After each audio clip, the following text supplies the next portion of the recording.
how do we make sure that our daughters grow up with a healthy view of who they are and a healthy view of sex? That's the question that we are going to answer today on the Bare Marriage Podcast. Yes, we're going to try to. Yes, I am Sheila Ray Gregoire from BareMarriage.com, where we like to talk about healthy, evidence-based biblical advice for your sex life and your marriage. And I am joined today by my daughter, Rebecca Lindenbach. Which is very fitting, considering we're talking about a mother-daughter book. We are, because our book, She Deserves Better, Raising Girls to Resist Toxic Teachings on Sex, Self, and Speaking Up, is launching on April 18th. Mm-hmm. So we are almost there. And on the podcast leading up to the release, we want to let you in on some of the findings from our huge survey of 7,000 women. And I know that a lot of the people listening are those 7,000 women. Yeah. A lot of the podcast listeners took this survey, and you might be thinking, yes, finally we're getting the answers. Yes. And I hope you find this fun. I hope you really enjoy hearing about what your stories helped us discover. Exactly. So thank you to all of you who filled out the survey. Mm-hmm. This was a different survey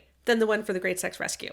So in Great Sex Rescue, we surveyed 20,000 women. Mm-hmm. And then we were planning on doing this nice mother-daughter devotional afterwards, but we realized we were inundated by women saying, okay, Great Sex Rescue rescued me, but I have no idea what to teach my daughter now. Mm-hmm. And the other thing too is our research in GSR, the Great Sex Rescue, just answered so many questions we had, but it also brought up more questions that our original survey simply couldn't answer because it just hadn't asked about it. Right. So we wanted to ask questions about, the effects of different modesty messages, the effects of different purity culture beliefs that we hadn't previously measured. And so before we knew it, this book had gone from a really sweet 30-day mother-daughter devotional that you do in your local cafe over a croissant to becoming just the next barn burner Great Sex Rescue book, yes, but this time for adolescents. Yes. So it's a book for moms to read to help you work through the stuff that you grew up with and disentangle from,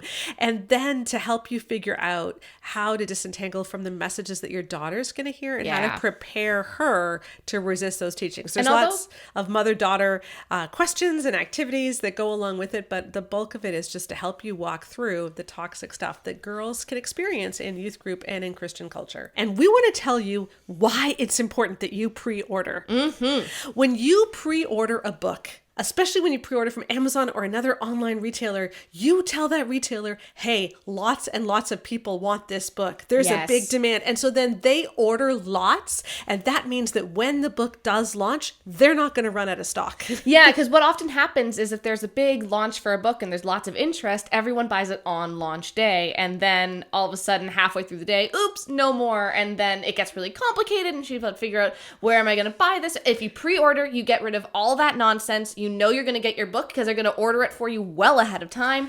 And also, you're telling them, hey, this is a big deal. Yeah, buy lots and lots. And a lot of bookstores stock the books that are doing really well on Amazon and and they look at the ones that are the big new releases. So when you pre-order, you help us. And I want to say, you guys did this so well for Great Sex Rescue. Mm-hmm. Like, the pre-orders were astounding. Yeah. And because of that, bookstores, Amazon, online retailers, they just ate that book up. And we're hoping the same thing happens for She Deserves Better, because this is really Great Sex Rescue 2.0, but for the next generation, to make sure they never need the Great Sex Rescue. Exactly. And we will have the launch team starting on March 13th. So this is your chance to get in on that. So pre-order, and we will have more details about the launch team later. Yeah, and although we did write it for mothers of daughters, of course, we really do also hope that it's helpful and healing for, just people who grew up in this themselves, whether or not you have a daughter. Yes. But also we do hope that, like, the youth leaders or the pastors or the people who have influence over the young girls in church, they also pick this up, even if they're not a mom of a daughter. Yeah. And understand that, hey, these are the kinds of messages that our young girls are growing up with. Exactly. So over the next few weeks leading up to the release of She Deserves Better, we're going to go over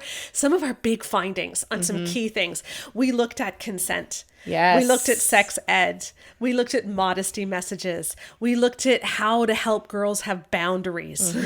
We looked at dating, which is what we're going to look at today. Yes. Dating rules. Well, because this is the one that we get asked about all the time. Yeah. This is genuinely, there's a lot of things we get asked about all the time, but this is one of the big ones where, just like we did for Great Sex Rescue, we ran a survey and I also did a bunch of focus groups. And I had so many people in the focus groups when I asked them, what kinds of things are you like kind of struggling with knowing what to do when you're raising teenagers? And a lot of it comes down to, I know I can't do the Josh Harris, I kiss dating goodbye thing. But goodness gracious, it does all seem to come down to dating and kissing. And if you date and you kiss and you end up having sex, and what do I tell my 12-year-old so that she doesn't have sex? Like, there's, and I'm not trying to make light of that. Like, it's genuinely stressful to be raising little people who are nowhere near smart enough yet to be handling these really big life questions, because they are 12 and no 12-year-old is that smart. No, exactly. I don't care how smart you are. No one is ready for these kinds of questions yet at 12. Yeah. And it's hard to figure this out as a mom. So we wanted to kind of talk to you about what we found a little bit. Yeah, so today we're going to deal with the dating stuff. Subsequent weeks we'll deal with some of the other big picture findings that we had. But as we start, I want to reassure moms who are raising the next generation that if you are confused, if you don't know what to do, if you feel like, I know that I don't want what I had for my girls, but I have no clue what's supposed to replace it, I just want to tell those moms there's a reason you feel confused. Oh, goodness, yes. Like, my goodness, some of our findings are interesting. So let's just break this down by generation for a minute, and let's paint a picture of the different generations. Now, interestingly, I was reading an article today that is redefining all the generations, which would make you not a millennial. That would make sense to me. What would I be? Gen Z. I was going to say, I'm not a millennial. I am more Gen Z. Because it used to be that millennials ended in 1996, and then 1996 to 1998 was this weird phase because they didn't know what people were, and then you had your Gen Zs after that, and you had this weird thing where your sister Katie is, where no one knows what generation they are. But the Twilight Zone. Right. What they've decided now is to do all the generations in 15 years. Okay. Which would mean that the Gen Alphas are the ones who were born in 2010 to 2025. Okay, so my kids are Gen Alpha. Yes. And then your Gen Zs, or Gen Z for all of you Americans listening, your Gen Zs are those who were born from 1995 to 2010. And it's largely because of the effect of social media. I was going to say, that's the biggest thing for me, is I didn't grow up with AIM Messenger, right? I grew up with Facebook. Yeah, and then your millennials were 1980 to 1995. Yeah. And your Gen X was me, the gen before. So you'd be Gen X, Joanna would be millennial, and I'd be Gen Z, according to the new, like, how people are trying to figure it out. Yes, but what makes sense. I'm the only one on TikTok. Yeah. So there you go. So when you look at those generations, how people handle dating in high school is so different. So the generation above me, so not me, but we're talking the boomers. Yeah. Okay. They all dated. Oh, like they all dated. like our stats show, and that's not just our stats. Like, lots of people have written about this. Yes. The older generations dated. They dated everyone. They had fun, and they dated. Dated was not a big deal. Yes. It was just part of growing up. Yes. Now, and if you add up everyone who was allowed to date, because you can divide people into 4 categories. Okay. So whether or not you dated, and whether or not you were allowed to date. Yes. Because you might have people who dated and were not allowed to date. Yes. And you might have people who did not date, but could have dated. Exactly. And that was me. Yeah. So four different categories. And if you add up those who were allowed to date, then if you look at the boomers, so the over 50s, you're talking about like 91% of people were allowed to date. Yeah. If you look at the youngest generations that we measured, so this is like your Gen Z, millennial sort of crossover, you're looking at 66% were allowed to date. And so, that's a big difference. But the difference gets even bigger if you look at who actually did date. Yes. Okay. So for the boomers, if you look at who actually did date, you're looking at 78%. Okay. But if you look at the youngest generations, you're looking at 46%. Yeah. That's interesting. Yeah. Who dated in high school. So this is a big difference. My generation is kind of in between, but still pretty much overwhelmingly dated. Overwhelmingly. I think it was 73% dated. And I know that we always get the pushback of like, well, I was raised and I'm in an older generation. I wasn't allowed to date. It's like, we're not saying that every single person. What we're saying is that culturally there was a shift where it used to be only the more secluded or more extreme fundamentalist groups, and then it suddenly became incredibly widespread. Yes. So that even your non-fundamentalist churches, even your like relatively progressive mainline churches, we're talking about dating as being a negative thing. Yeah. And that's what's different here. It's not that it never happened. It's just that it became widespread and mainstream on a ridiculously common level. Yeah, in evangelicalism. Now, the way people dated also changed.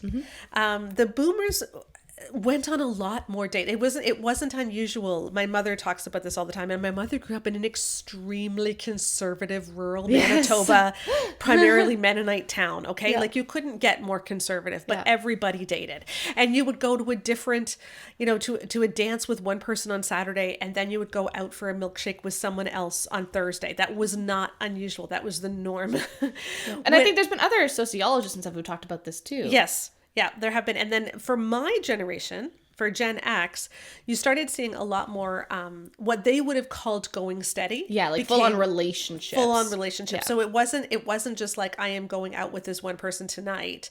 It is like, once we have kissed, we're now in a relationship. Yeah, we are exclusive. Yeah. And in the 80s, you saw teen pregnancy rates go crazy. Oh, yeah. You saw a lot of drug use. You saw a lot of alcohol use. In fact, teen pregnancy rates and rates of sexual activity was higher in my generation in high school than it was in yours. And that's not evangelical. That's you can look at Stats Canada. You can look at it yourself. We literally got the Stats Canada data in the book. and the US data as well. Yes. I know we tend to think it's Canadians, but yes, yes, it was true that in the 80s, and that's one of the reasons that the I Kiss Dating Goodbye, True Love Waits movement came in, was because there was a real epidemic. Yeah, it was a reaction. It wasn't just out of nowhere. It was a very logical reaction. Like, okay, kids are going wild. Kids are acting like they're grown-ups. We need to teach them that they're not grown-ups yet. Yeah. We need to make sure that they just calm themselves. Like, everyone needs to take a shower, a cold shower by yourself. Yes. Like, just calm down. And so that's what they did, is they threw a huge bucket of cold water on the millennials and on some Gen Zs. And they told them, wait, it's sexy. Yeah, exactly. And all of a sudden, this whole idea of dating didn't now, and you even see that in the kissing stats. Yes. Like, if you look at the kissing stats, if you're over the age of 50, yeah, pretty much 100% of people kissed before they were married. Yeah, we asked this on our survey. It was not a thing. No, to wait to kiss. It was very, very rare, very rare. Yeah, to the point that it was very, very, very rare. But even among those who were like in their late 30s, early 40s, it was still relatively rare. Oh yeah, we're not talking like 20% of people were following the actual Josh Harris rules. But it wasn't zero anymore. Right. It wasn't, yes. And so you started to see it happening, again, not in large numbers. No. But there still were people. And we don't, and we're not saying that it's wrong to save kissing for marriage. I think that with anything, that is up to, between you and God. There are risks and there are rewards. Yeah. That's my thing. There are a lot of risks, I think. I think there are too. But I know couples who feel like God really told me to do that and it worked out well for them. So I am not saying don't do that. Exactly. I am just saying it is a major historical aberration. And it also is not biblical. I mean, even necessary. In Pride and Prejudice, they kissed as soon as they were engaged. I know. That was the big thing. Yes, you were allowed to actually have a kiss now in Room with a View. Room with a View as soon as they were engaged. Like the really nerdy guy played by who is the guy? Daniel Day-Lewis in Room with a View, who is the least nerdy person, but he played the most perfect nerd. I know, he did such a good job in Room with a View. Yeah, like that was normal, and that was set in what, 1905, 1903 or I something? have no concept of what time it was set. Yeah, great movie, by the way. But like, this is the thing. This idea that you cannot kiss until the wedding is a complete historical look at Anna Green Gables, even. Like, when she was writing about how Gilbert kisses my neck. Yeah. And I know that it sends shivers. And, like, she talks about all that. And they were just dating. They weren't even engaged. They were just going steady. Yeah. Right? And that was definitely in the early... That was, like, 1907. Yeah. So if Anne with an E. Shirley can... can get some necking in. Like, all we're saying is they were kind of incredibly prudish, and even they did this. So, like, we kind of just went a little bit, the pendulum swung really far in the 90s. And we did see in our stats that it does seem to have actually made a difference, because more people were holding that first kiss until after they were married than had ever happened before. It just was not a thing that we could even find in older people. In previous generations, in my generation and in the boomers. And so this really means that people had very different dating rules. Yeah. Like people who are currently raising Gen Z and Gen Alpha, right? So your Gen Zs, the youngest Gen Zs, Gen Zs are currently what, 13, 14? I think the youngest ones are around there. And then if you have kids younger than that, they're Gen Alpha. Yeah. So the parents who are raising the Gen Zs, the Gen Alphas tend to be your older millennial parents. Yeah, they're people who are in your 30s, maybe 40s. Yeah, maybe some young Gen X people. Yeah. But, you know, so but the people who grew up in the midst of I Kissed Dating Goodbye. Exactly. Like, they were given I Kissed Dating Goodbye probably by 5 different people by accident because everyone was handing it out. Yes. Right? Like, they probably went to, like, 4 conferences where every single one of them, you got a purity ring and I Kissed Dating Goodbye. You got a purity ring for every finger. Like, that's how common this stuff was. Yes. Like, and your toes, too, if that wasn't seen as immodest. And we measured that as well when people took purity pledges and what effect the purity pledges had. So this was, again, huge thing, but quite an anomaly. Mm-hmm. And it really came in that 1990s and early 2000s, and it started to wane in sort of like the 2010s. Mm-hmm. Now people don't have a clue what to do. Well, and the problem is, and the reason that we want to talk about this, even though now the trend is going away, mm-hmm. a lot of people's kids are going to churches where the youth group leaders were raised in this, then went to Bible colleges where they followed this advice and got married, and they've never actually strayed outside of this, and maybe it worked really well for them. Yeah. What we've just heard is that there are so many people who, even though the congregants are deconstructing a lot of this stuff, the underlying beliefs are still present among church leadership in a lot of these places because they're still in the bubble. They haven't left that bubble. Yeah. They haven't experienced people getting hurt by it. Not really. Mm-hmm. I know that's not the case for everyone. But I've seen so many social media posts lately pushing back on people saying that purity culture has harmed them. People keep sending them to me. People saying, purity culture is not harmful. Yeah. Purity culture is a desire for purity, and it helped me. So let's just define purity culture right now, because I know some of our listeners will be confused. I think the best way to define it is let's talk about the word clouds. The word clouds just so perfectly encapsulated. It does. Okay, so here's something that we did as we were writing She Deserves Better. So I downloaded on my Kindle some of the biggest books that were written for teen girls. And the ones that I saw were big in purity culture. They're not necessarily big now. There actually aren't a lot of books that are big now. There's just a big confusion and a big vacuum. Well, it's because kids are on social media. They're not reading books in the same way. Like we tried so hard to find books that were published in the last 5 years that kids are eating up that are specifically about how to live as a Christian. And they're just it's like you go to the Christian marriage and bam, love and respect right there, and it's always there, and it's constantly being sold. Right. There's not really an equivalent. Yeah, because girls instead are on social media and they're following their favorite influencers. But we looked at the books that were big. Yes. In that early 2000s to 2010s sort of thing. So we looked at For Young Women Only. Yep. And The Bride Wore White by Dana Gresh. When God Writes Your Love Story by Eric and Leslie Luddy. Every Young Woman's Battle by Shannon Etheridge. Passion and Purity by Elizabeth Elliot. Mm-hmm. So all the ones that, even if they're not being handed out in youth groups today, they have created the culture that youth groups today are thriving on because they are what educated your daughter's educators. Right. Oh, and one more. Lies Young Women Believe. Right. Yes. By Dana Gresh and Nancy Lee DeMoss. Yeah.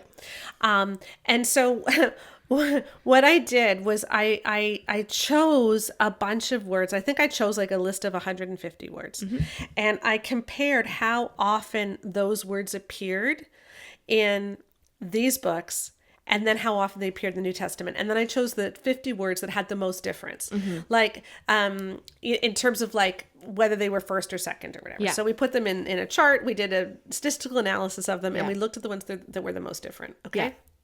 So here are 5 words that have the most difference, that are way more common in the New Testament. Yes. Versus the books that are aimed at teen girls. Yeah. Okay, so here's words that are very common in the New Testament.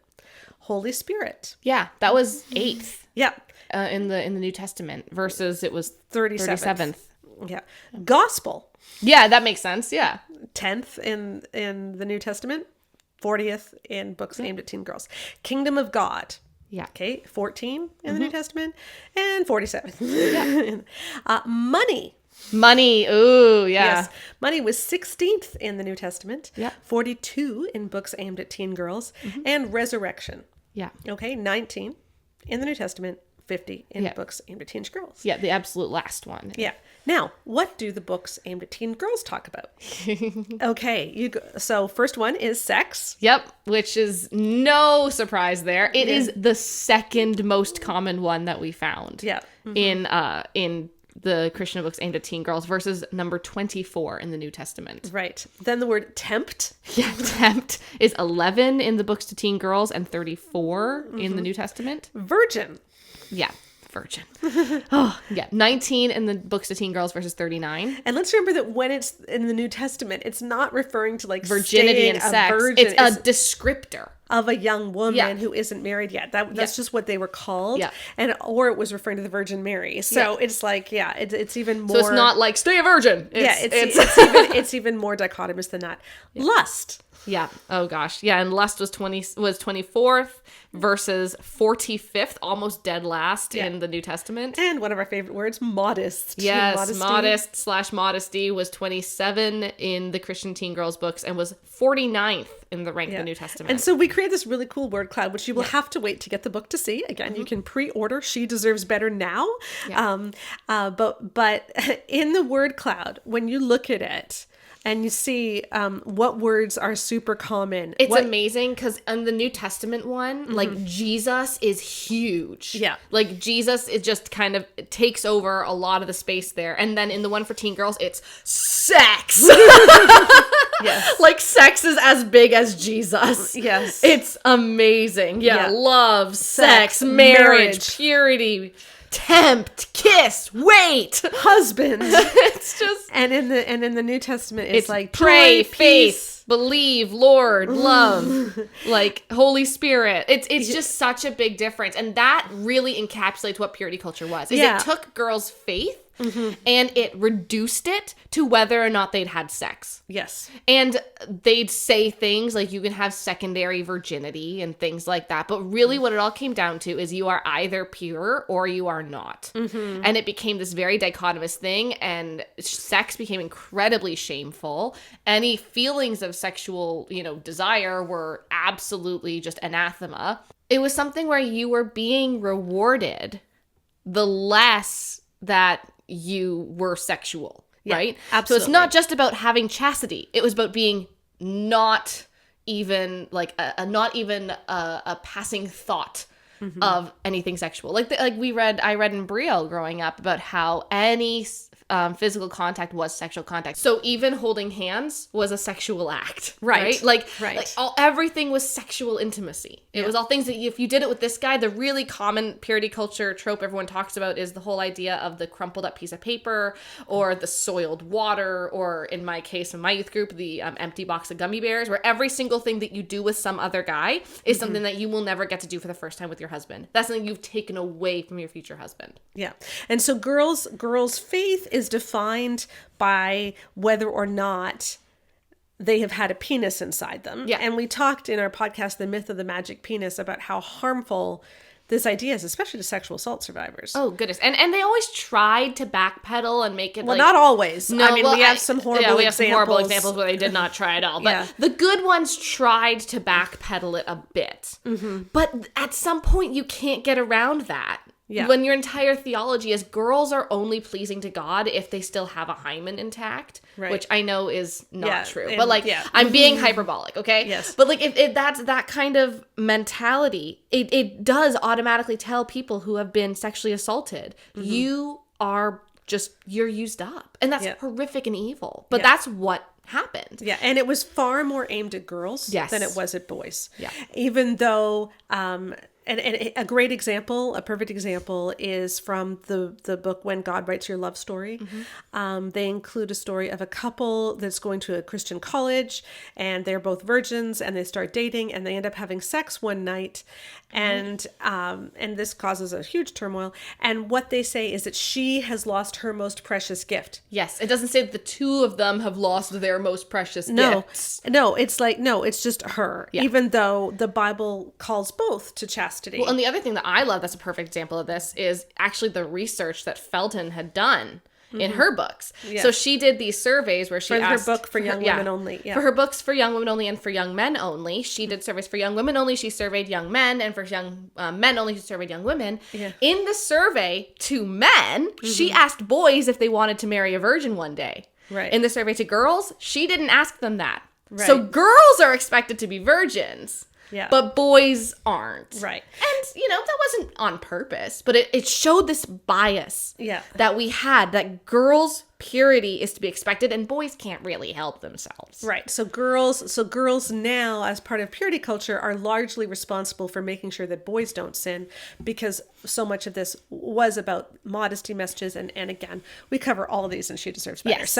So purity culture, when we're talking about the problems with purity culture, we're not saying that people shouldn't have an ethic of sexuality where sex is meant for marriage. That's not what we're saying. What we're saying is that the emphasis as a girl's worth being on something that she cannot change or that may have happened in the past is completely unbiblical. Or and even wrong. the idea that having had sex changes your identity. Yes. Because that was a big thing, right? Yeah. And it's really problematic. Well, what's so funny is the thing is when you have so much focus on virginity, it becomes incredibly, incredibly important that no one has sex, right? Yes. And so what happens is you create incredibly legalistic rules around dating. And that's exactly what we saw, right? So there were all sorts of... I grew up in the thick of this, okay? Yeah. So Harris's book came out when exactly? But it was I still believe going... It was 1997. But it was going strong goodbye. when I was 13. Yes, for YouTube, I have it here, and I have it with one of our hazardous material stickers. Yes. So we have these available in our store as well. They're awesome stickers. I designed them. That you can put on your books so that on the bookshelf, it says warning harmful. And then on the front cover, it says there's a warning sign, warning icon, and it says hazardous materials. This book contains teachings statistically proven to cause harm. This book is for research purposes only. So if you are a pastor or a counselor and you have harmful books and you want to keep them on your bookshelf for reference, but these make great conversation starters because then you can tell people why they're bad. So we have these stickers on all of these books. We have I Kissed Dating Goodbye here, which was Joshua's first, and then Boy Meets Girl. Boy Meets Girl, Yep. And then, he has disavowed these books. Yes, by the way. So and we are grateful that he has done that. Yep. Also Passion and Purity, which is just Elizabeth a hot mess. Elliott. Yeah. No, but I grew up with all this stuff, right? When I was growing up, Barlow Girl was huge. We all listened to Average Girl. Anyone who grew up in the same era as me or even remotely close to me knows Average Girl. We grew up with all these anthems about how we weren't going to date. I read Brio magazine religiously. We loved it. I had a blog. We tried to find it. If I find it, I will put it in the Patreon. Yeah. I have an old blog post that I wrote or shared or something about how the right guy will find you and you shouldn't do anything because your job is to make sure that you don't do a single darn thing until a boy comes and finds you. Yes. Because one of the big things that happened was it made dating, purity culture made dating into a sin issue because it became about whether or not you trust God enough. Yeah. That's what they made it about. They said, are you willing to trust God enough with your love life? Yep. And I remember reading all these articles about how I was supposed to wait and not just wait to have sex. Right. But I was supposed to wait for God to bring me the right man, not to meet the right man. I cannot emphasize enough how much it was not about anything remotely logical. It was just that God would literally bring me the right man. Yeah, and this is one thing we did in She Deserves Better in our dating chapter is we said, okay, look, we have all of these different dating rules and we want to analyze these 4 different groups, right? Dating but not allowed, allowed to date and date, not allowed to date, and whatever it was. Whatever, the the quadrants. Yes, you know what I'm talking about. And we said, what are the outcomes? Yeah. And the problem was, during purity culture, the only outcome that mattered was, are they a virgin on their wedding night? That was the only outcome that mattered. Yep. And we said, what if there's other outcomes that matter? Yeah. Like, what if the outcomes, like, are they going to marry a dangerous person? Yeah. Like, what about marrying an abuser? Are you more or less likely to marry an abuser in these different categories? What about just your general feelings of self-worth and self-esteem? Like, I mean, as moms, we don't want our daughters to have horrible images of themselves. Right. But then there's just simply, if you wanted to get married, are you married? Yeah.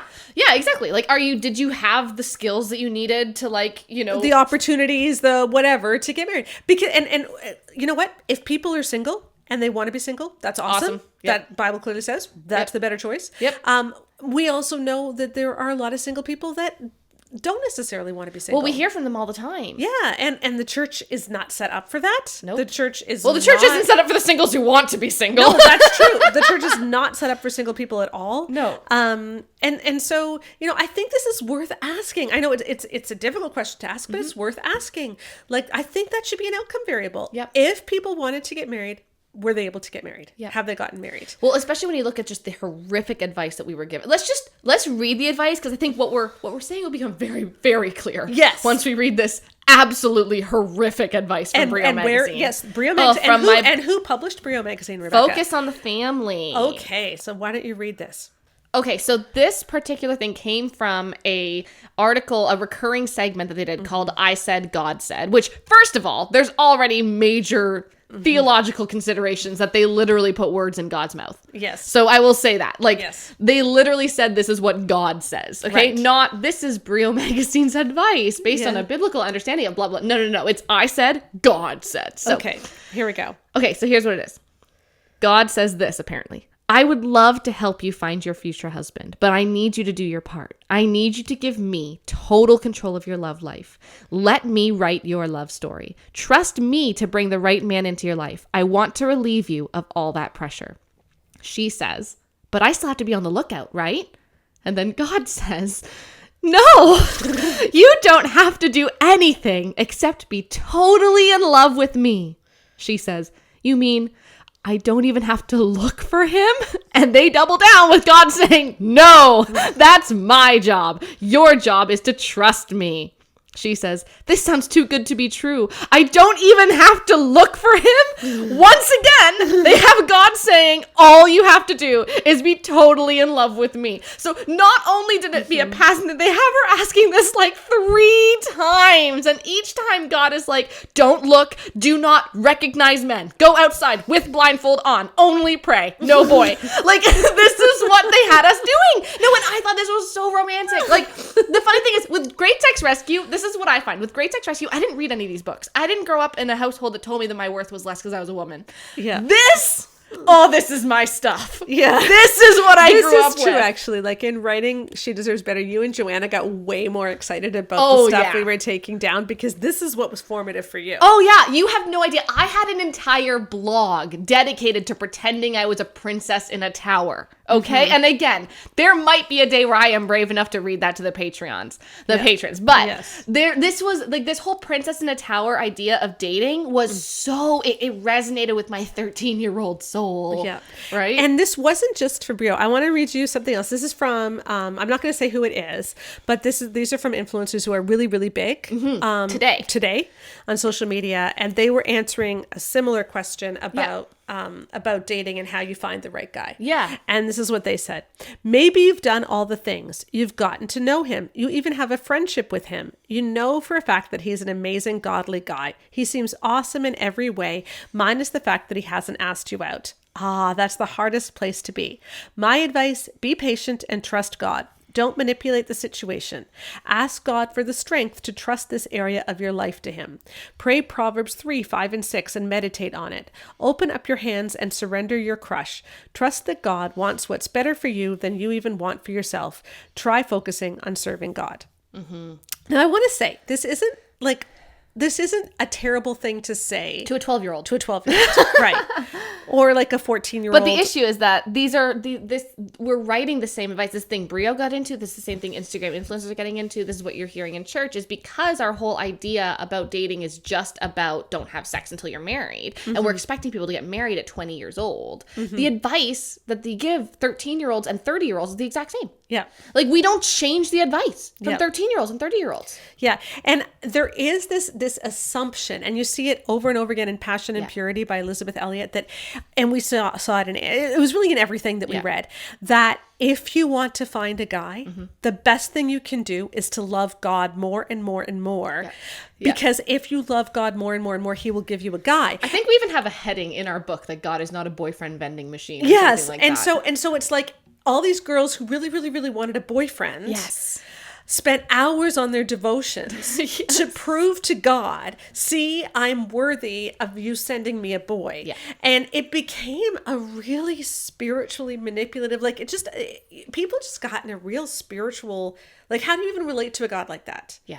You know, I want a boyfriend so badly, but the only way to get a boyfriend is to show, God God that I don't actually want a boyfriend. I want you most. No, God is a jealous, manipulative boyfriend then. That is what God was. Like, as a girl who grew up in it, God was the jealous, manipulative boyfriend. And the number of articles that you can find on Brio, you can even go on the Wayback Machine and read old Brio articles that portray God as this weirdly jealous, manipulative, like almost like in those enemies to lovers, like bad fan fictions, right? Like, that's how God feels in a lot of these things. It's like, but God's this brooding, dark and handsome man up in heaven being like, I want you to love me more than you love him, versus God just wanting us to be healthy and good and to serve him and to seek, justice and to walk humbly with him, to love mercy. Yes, because obviously we are to love God most. Oh, obviously. But loving God most does not mean that we aren't allowed to want a boyfriend It doesn't or mean want we have to to get have married. a crush on God. Because what we were told, right, and what we were told over and over again was that if you want to get married, you have to make sure that you want God more. And in fact, if you want to get married too much, God will make sure you don't get married. Yeah. And so it's like you need to convince yourself that I don't really want to get married in order to get married. Because otherwise you're making marriage into an idol. And it just went on and on and on in this weird thing. And so I just want to read, this to our listeners, okay? So this is 2 paragraphs from our dating chapter in She Deserves Better. This all sounds very holy, but is it even biblical? There's no biblical warning against women being forward in pursuing relationships. Ruth was forward with Boaz and was called a righteous woman. And yet we keep telling our young girls that if they want to get married, the best thing they can do is finish another devotional. The Princess in the Tower model of dating is a lie. Regardless of how romantic it seems, if your daughter wants to get married someday, a strategy involving getting someone's phone number is likely to be more effective. When we talk about bad dating outcomes, we often mean breakups, unplanned pregnancies, or dysfunctional marriages. But what if an overlooked bad outcome is unwanted singleness? Yeah. Just a note for those of you who are watching on YouTube, and even for those of you who aren't, I want to tell you that Rebecca and I are both drinking out of our lovely merch. I have a Bare Marriage mug, which has our logo on it. Rebecca has which one are you drinking from? Yeah, the Biblical Womanhood one, or the Be a Biblical Woman. Right. I'm going to be honest. We have 2. We have one that's like Be a Biblical Woman, and the other one is Biblical Womanhood, and I can never remember which one is which. But they're both awesome. But they're both excellent. They're both about biblical womanhood, and they're both turning the stereotype on its head. Right. And we also have so many other, we have Love and Respect merch. We have Fixed It For You merch. And my it's personal all available favorite at the store. Yes. My personal favorite right now is currently I put the man and household management merch. Right. Just for your equal labor kings. Yes. So remember that when you buy our merch, we have mugs, we have stickers, we have canvas prints for the wall, we have t-shirts, we have notebooks, we have canvas bags. And when you buy the merch, you help support the blog. So they make great gifts for graduates, for teachers, for whoever, for, I don't know, I'm talking school, but they make great gifts for anyone. So go check out the merch at baremarriage.com and click on store. We all know that we don't want our daughters to have the what ifs of what if I hadn't married an absolute, just dangerous, abusive man. Yeah. We know that. That's the biggest That's what the if. biggest one we all have.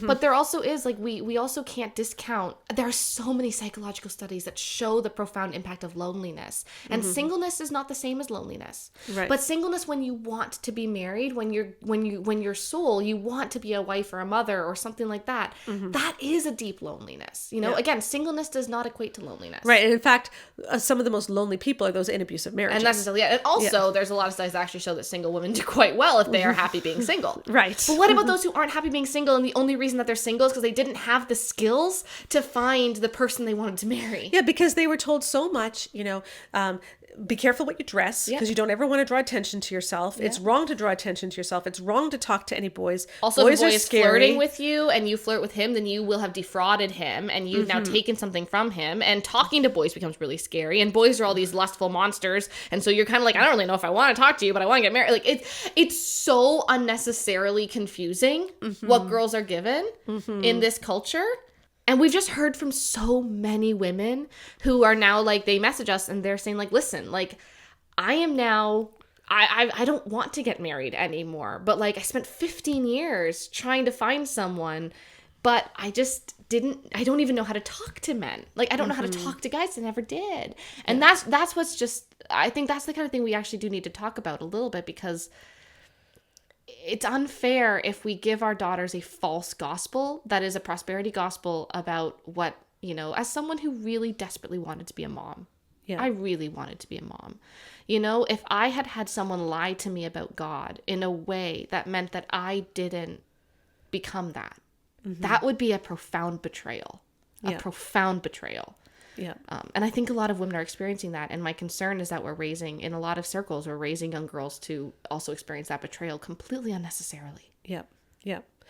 And that's why, we need to, when we're thinking about what dating rules we should have for our kids, if we should have dating rules, we need to think, okay, what stage are they in life?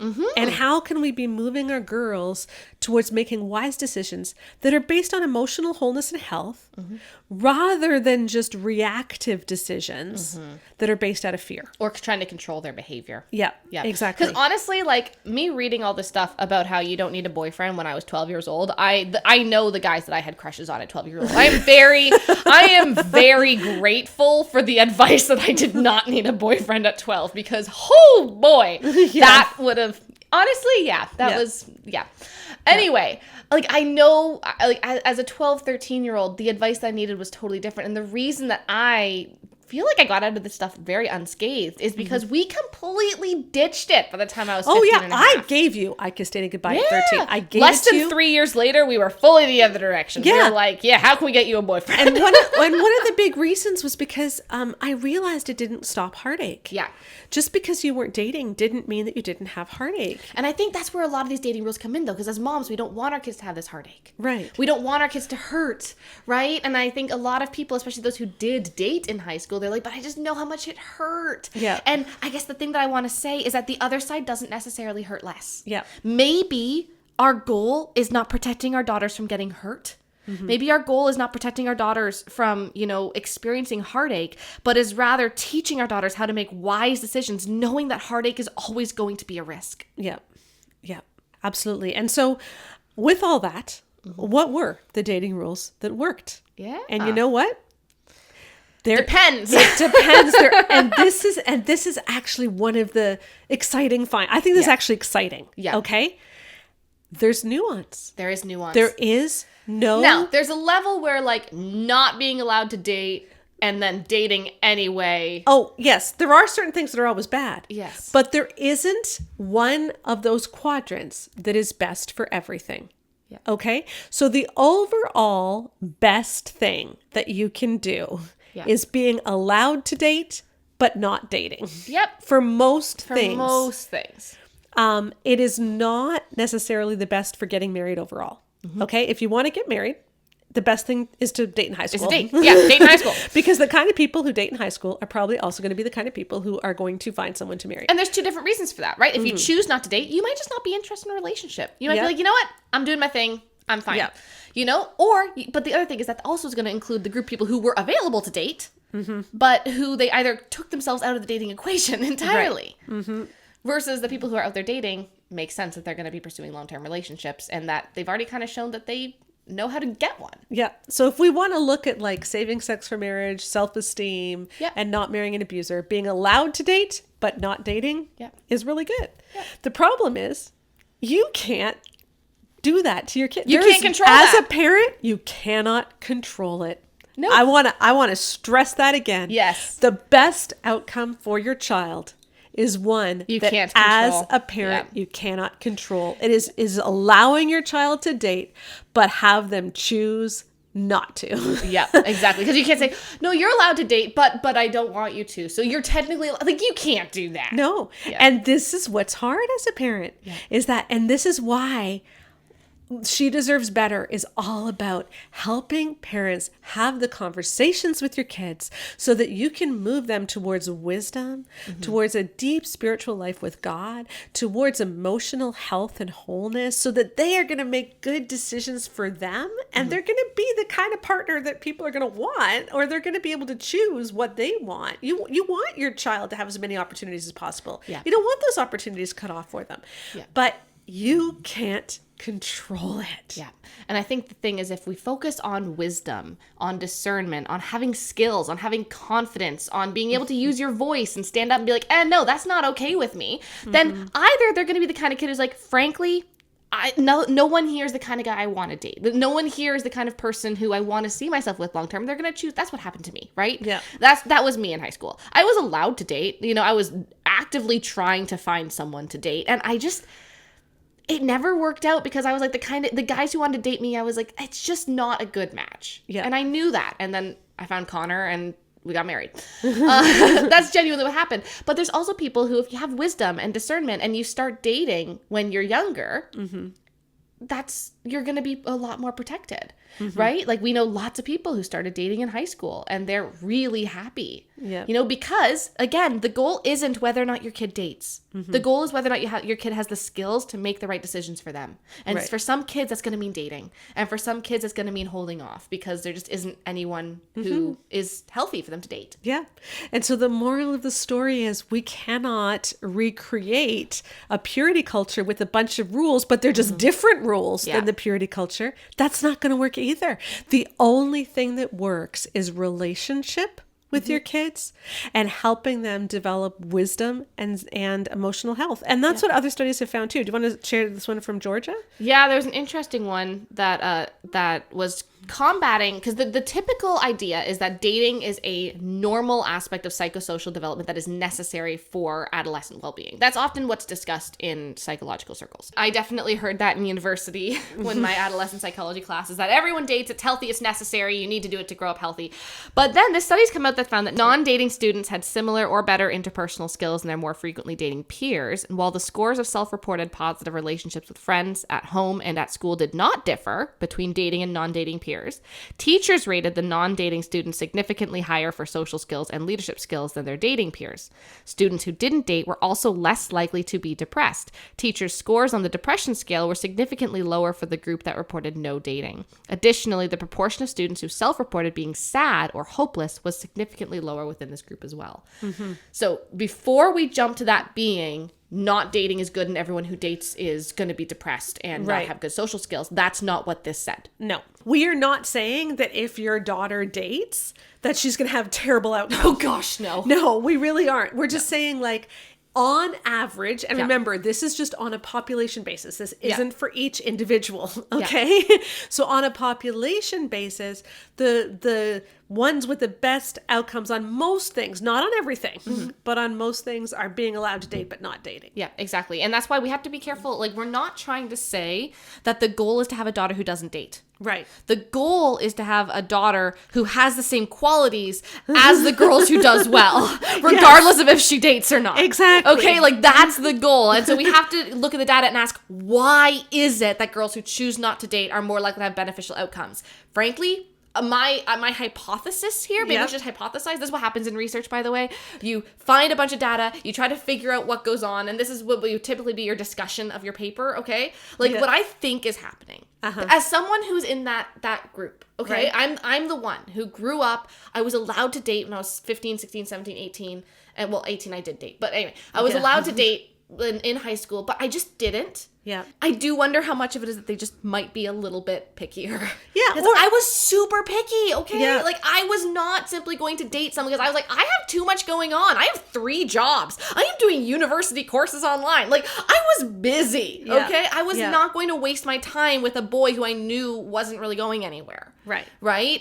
Even though I was happy to go on dates with people, and I felt I had put a lot of feelers out there to be like, will this work with me and him? And it just never did. And I was never afraid to just turn someone down because I had confidence. Yeah. And I don't think it's because I didn't date. I think it's because I had confidence. Right. And the one is more likely to lead to the other. So again, this is not something which you can have a rule about. Yeah, if I had met someone who I liked when I was 16, I dated them, I wouldn't have had worse outcomes. No, it's not something you can have a rule about. Yeah. You can't control it. So this does not mean, please hear us here, we are not saying that no one should ever date. No, or that the goal is to have a kid who doesn't date. Right. What we are saying is that the goal should be emotional health and a good relationship with your kids so they can make good decisions for them. And there's going to be different kids where the decisions are going to look different depending on their who they meet when, what they're doing in their life. It's all different. And so we shouldn't make it about dating. Yes. We should make it about wisdom and discernment. Yeah.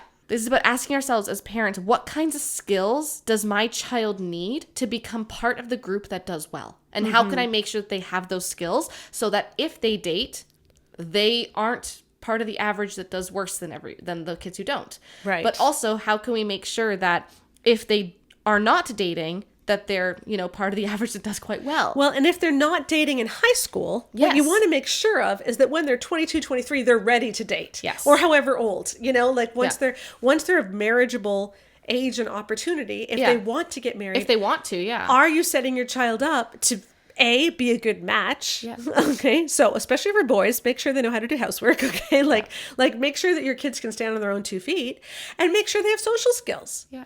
Because, and that means, getting your kids out of the bubble, and making sure that they can talk to the opposite sex, making the opposite sex not scary. Yeah. We heard that over and over again from so many women, and I've heard it from guys too. I just didn't know how to talk to boys. Yeah. I had no clue how to talk to boys. Yeah. And that's why I love talking about this from a research perspective versus what do we want biblically or something, because we can talk about it biblically, but there's no rules in the Bible about dating. No. There's no rules about, for Pete's sake, they were still doing dowry systems and you could be multiple wives. The Bible and biblical times are not exactly the kinds of relationships we should be emulating today. No, absolutely not. Okay? And so there isn't a biblical precedent for this. And so when there's not a biblical precedent, I find it as someone who is trying to raise kids right now, who's not dealing with this quite yet, but is dealing with a lot of other things. It's so soothing to be able to look at the data and say, what is the actual goal here? Mm-hmm. We want our daughters to have more than what we had growing up. Even for people like me who had it really, really, really good. Yeah. I think we just, as moms, that's our heart cry. And we hope that this evidence-based approach to figuring these things out, even though we're not going to be able to give you a blueprint. No. We're not going to be able to give you a blueprint.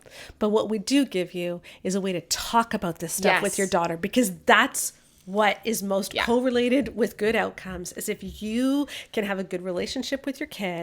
You would be hard pressed to find a study that shows that the ability to talk openly with your parent about hard topics leads to bad outcomes. Exactly. Every single study. And so at the end of our dating chapter, and we have a dating chapter and we have a chapter on how to help girls recognize toxic people and toxic dating matches. At the end, toxic friends, toxic groups, toxic. At the end of those chapters, we have discussion questions and activities that you can do with your daughter to help her start to grow her discernment and to have some of these uncomfortable conversations, or what can be uncomfortable conversations with your daughter. So again, please pre-order She Deserves Better. Those I'm excited to share with you these first findings that we have shared on the podcast about what we found in our survey.